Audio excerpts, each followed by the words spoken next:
Hello, I'm Roger Campanelli. In a moment, if you can, and if you're willing, I'm going to ask you to raise your hands over your head and try to keep them there while I speak. I'll only speak for 5 minutes, at which time I'll have you place your arms back down. Please bear with me. I'll explain why in 7 minutes. Now raise your hands and please keep them there as long as you can. When I found out I had Parkinson's disease at the age of 45, my hopes, plans, and dreams for the future became doubtful. I felt an incomprehensible need and a sense of immediacy to finish everything I've ever started or wanted to do. Suddenly, I heard my life's clock ticking, and my clock's spring had been sprung. I read all I could find on the internet about Parkinson's disease, young onset of Parkinson's disease, Michael J. Fox, Pope John Paul II, Muhammad Ali, and others. I joined 3 web-based Parkinson's discussion forums and started consuming myself with all I could about the different treatment options, opinions, and new cutting-edge ideas. Fortunately, I became overwhelmed with all the scenarios and options, and one day I just stopped reading the internet, emails, the blogs, and the forum postings. I felt confused. I started to feel lost, and cheated, which begged me to ask, who's cheating me?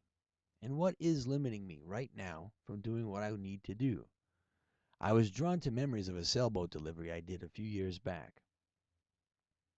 I was 62 miles offshore, southbound, in a 38-foot sailboat off the coast of Oregon with 3 other men.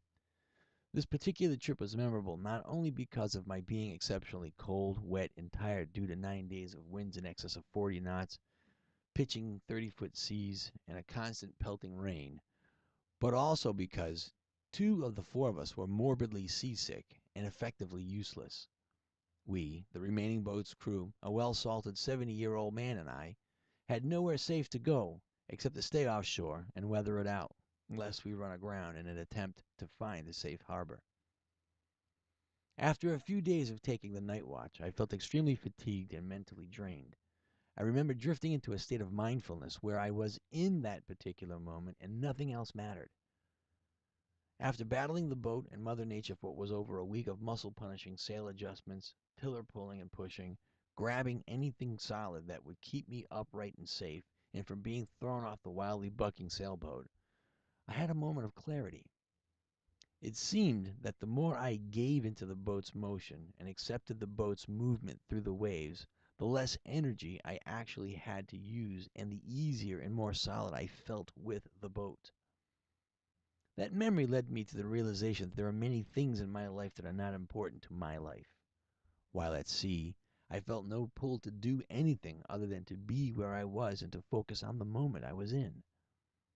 In removing the static of my life's conversations, appointments, obligations, and ambitions, the roiling and angry water took on a more organized and wonderful feel. The boat felt strong and healthy. The wind became almost musical. My spirit picked up and I felt stronger, more alert and sharper than I had been in weeks. The wind and waves were no longer actively trying to sink the boat. I felt the sort of passive harmony with the elements and actually started to sail the boat with the weather rather than fight the weather with the boat. My gloomy and punishing night of cold rain, howling wind, and cresting waves became filled with the pleasant tones of the wind, the sound of foaming water, and the phosphorescent glow of the breaking waves at my back. I felt the sea's condition on the boat ease when I loosened my grip on the boat's rudder. I noticed that if I made a small course correction based on the sea's condition, the boat seemed to smooth out and sail more responsively, although on a slightly different course, yet still toward our final destination. Now at 49, I feel at ease with Parkinson's disease. I meditate daily, and I try to be more compassionate and more mindful of where I am and what I'm doing, and how impermanent my life's condition really is. My life's complications are nearly always born of ill-made choices in which I've had to choose between 2 things that I selfishly wanted. I now try to visualize and accept my life without these desires and I no longer feel the need to choose either item. As a result, I get to enjoy whichever one, if any, I receive. In essence, I now try to give up wanting so that I can graciously receive. This is a very active meditation that I use in order to be more responsive and available to the people who love me, care for me, and need me. I have Parkinson's disease. Parkinson's disease does not have me. Okay, our 5 minutes are up. Place your arms by your sides. I'm retired now. I still use a schedule to plan my daily activities and my obligations. I try to visit or call someone new each week. I try to go to the gym every day in my quest to keep my health as strong as possible and as long as possible. I consciously choose to stay with the people living life rather than the people grinding through life. I have thought about this night for almost half a year now. I want to welcome you all. I want to thank you all. And I wish you all feel the very peace that I believe we are all honestly searching for. Your gifts tonight to the Team Fox organization will surely bring peace to many more than you can probably realize. You are all touching thousands of Parkinson's disease patients and helping build hope for our future. And through that hope, you are giving us peace of mind that there are many people who care about us. Now enjoy tonight's program with the knowledge that you have done a great thing today.